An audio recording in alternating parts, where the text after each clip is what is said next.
All right. Good morning. It's a great morning. All right. So, first, I want to say congratulations. You're under contract. All right. And I'm going to outline the next couple of steps so you get the bigger picture. All right. So, now that you're under contract, we have to do a couple things based on the contract. In the contract, it basically spells out that you have the right to get a home inspection. All right. So, the way it works is this: we have certain dates and times that things have to be done. Your home inspection needs to be done, and we already scheduled it for the 17th. All right. The report has to come back 18th, 19th. Anything that need to be repaired, I got to write what's called an addendum. And the addendum title is Request for Repairs. So let's say the inspector finds that it's flooding in the basement. All right. It's flooding in the basement.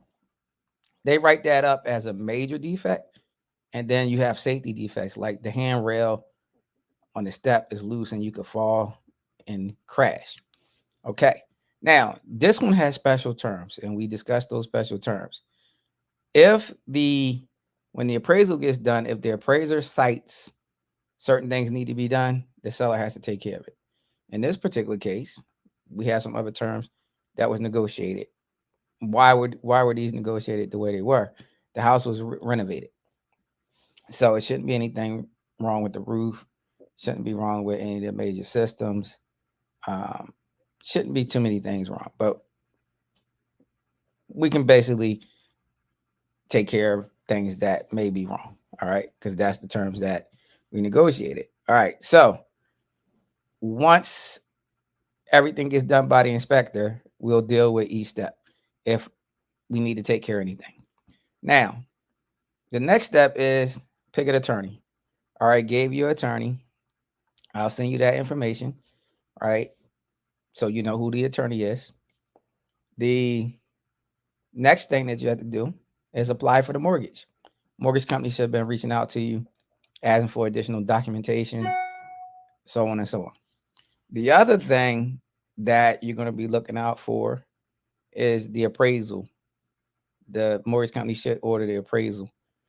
We should be hearing about the appraiser wanting to go out and appraise the property um, at some point.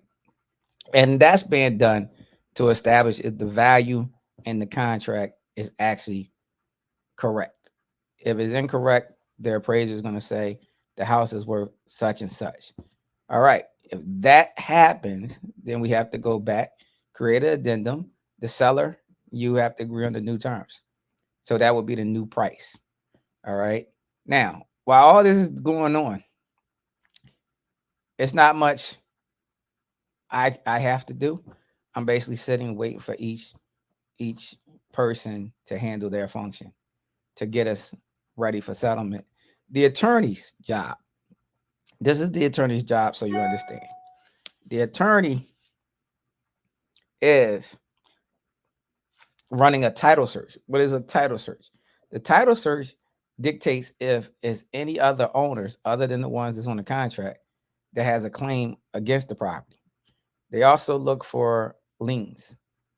Any lien could be against the property, like let's say construction work was done, but it wasn't paid to the workers. A worker can put again a company and a worker can put a lien against the property for the amount that's owed. So they look for that. Um, they look for ownership. They also give you title insurance.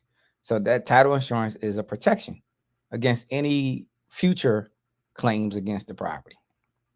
All right. Now, um,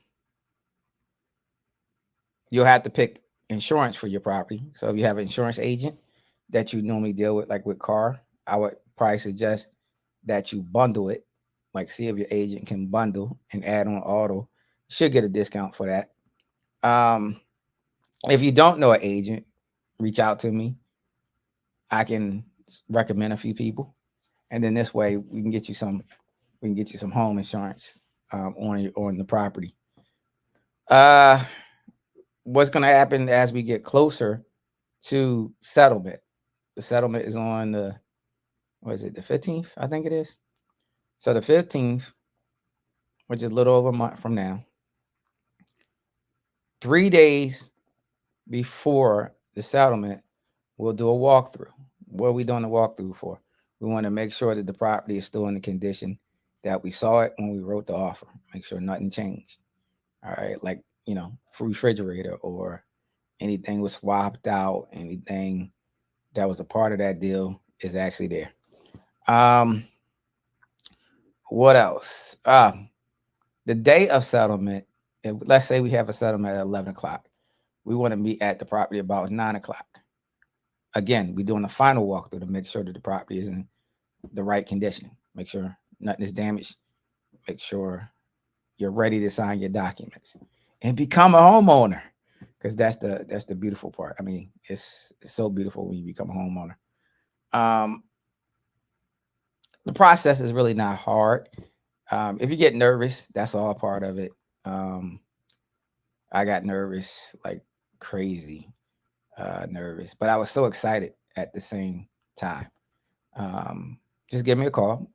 Anything arises, I'm trained enough, seasoned enough to understand what to do and how to get things done and keep the process moving along. All right. Any questions? The phone is always available. You can just give me a call. We can talk about it. But between myself, the lender, the attorney, you're in good hands. Now, also what the attorney is going to do is they're going to reach out to you. They're going to ask you for your social security number, such and such. They're looking for anything that might affect the property for the most part on your side. They also check on the seller side to make sure they don't owe taxes or anything like that. And the attorney is going to ask you a question. I think I mentioned this to you before, but I'll mention it again. The property has boundary lines. So if you're planning on getting a fence, it's best to have your property staked. All right, what is staking? They'll take and put stakes where your property line is, and it'll show you a visual so that you can see where your property line is at. They also give you plans, but that staking will actually give you a visual where exactly is your property line. That's very, very important in Delaware, because many fights happen because of the property lines aren't right. Somebody puts a shed on somebody else's property, it becomes a problem. So this way, going in, this is your property, this is your line. They stake it, and you'll see the stakes when we go do the walkthrough. It'll be like a wood coloring stake, like a tan color stake. It'll have like some spray paint, like orange maybe, at the top. It'll have a little flag on it, and you'll see front, back, side, all the way around the property. All right. So that's pretty much the process. It's not really harder than that. Anything comes up, the attorney is going to reach out. That's just the way it goes. Anything that comes up, they're going to reach out in advance. So then we know, hey, we got to address whatever's going on. All right. So hopefully this video is clear and you understand the final process that's going on. Now, I'm going to check in periodically because I'm always checking in with the lender to see what's going on, especially with the appraisal part. I'll check in every now and then, but I kind of like know the system and how it runs. So you just have to be patient, let everybody do what they need to do. There's a whole bunch of people working other than just the attorney. It's the paralegal, the attorney, whole bunch of stuff going back and forth to the county, because you need those folks also when you pull in the records. Johnny and his team is doing their part as far as the financing, pulling all that together to make you a new homeowner. All right, so that's it. I'm not going to talk too much more. That's pretty much the process. All right. So I'll send this to you shortly.